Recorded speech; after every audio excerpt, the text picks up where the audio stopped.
ఉన్న వాళ్ళు కంటెస్ట్ చేయాలి అని చేసిన ప్రయత్నం I think is going to give us good results. ఏదో ఏదో 10 క్యాండిడేట్స్ పెట్టేసామని కాకుండా సీరియస్ ఎక్సర్సైజ్ జరిగింది.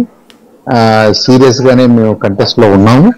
రిజల్ట్స్ కూడా చాలా పాజిటివ్ ఉంటాయి అనేది మా అభిప్రాయం, మా అసెస్మెంట్.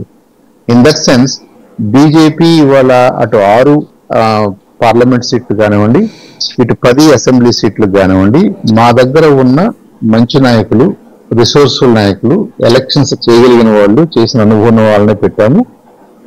డెఫినెట్ గా రిజల్ట్స్ కూడా పాజిటివ్ ఉంటాయి అనేది మా ఎక్స్పెక్టేషన్. రైట్. ఇంకొక అసెంబ్లీ సీట్ అడుగుతున్నారన్నారు, నిజమేనా? ఇంకా అయిపోయినట్టేనా? ఇంకా క్లోజ్ అయిపోయింది డీల్? అలాంటిది ఉందండి. అది రూమరా లేదంటే నిజమా మనకు తెలియదు. కానీ ఇక్కడ ఏం జరిగిందంటే, మాకు ఇమీడియట్ పాస్ట్ ప్రెసిడెంట్ వీర్రాజు గారు I think he should be accommodated. ఆయన కంటెస్ట్ చేయాలని కోరుకుంటున్నారు. పార్లమెంటు స్థానానికి అవకాశం రాలేదు కాబట్టి ఒక అసెంబ్లీ స్థానం అయినా చేస్తే బాగుంటుంది అని ఎక్కువ మంది కోరుకుంటున్నారు. కాబట్టి ఆ దిశగా ఇంకొక సీటు కేటాయించమని అడుగుతున్నారు అని తెలుస్తుంది.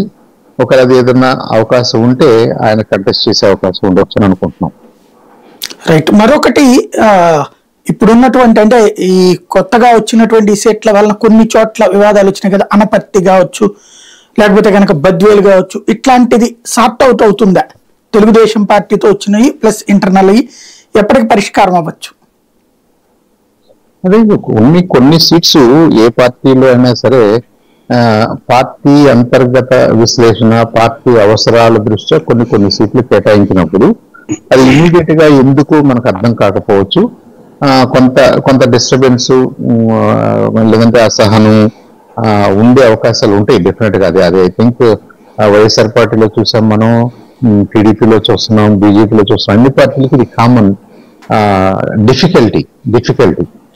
సో దాన్ని ప్రాబ్లం అనే కంటే కూడా అనపర్తిలో ఒక రాజుగారికి ఇవ్వటము అనేది ప్రాబబ్లీ వ్యూహాత్మకంగా చేశారు.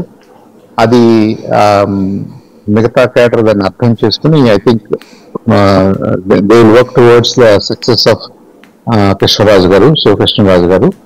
అలాగే బద్వేల్లో మేము బై ఎలక్షన్ చేసినప్పుడు కూడా కన్సిడరబుల్ పర్ఫార్మెన్స్ ఉంది కాబట్టి ఆ ఎస్సీ సీటు కూడా మేము గట్టిగా ఫైట్ చేయాలని చెప్పేసి బొజ్జా గారికి ఇవ్వటం, దానికి అందరూ సహకరిస్తారు. Definitely we are going to give a good fight అనేది మాకు అర్థమవుతుంది. అంటే ఇక్కడ ఒక చిన్న పాయింట్ ఉంది. బద్వేలు తిరుపతికి సంబంధించి వాళ్ళ బద్వేలు ఇంతకుముందు బై ఎలక్షన్ లో పోటీ చేసిన సురేష్ ఒక కామెంట్ చేశారనమాట.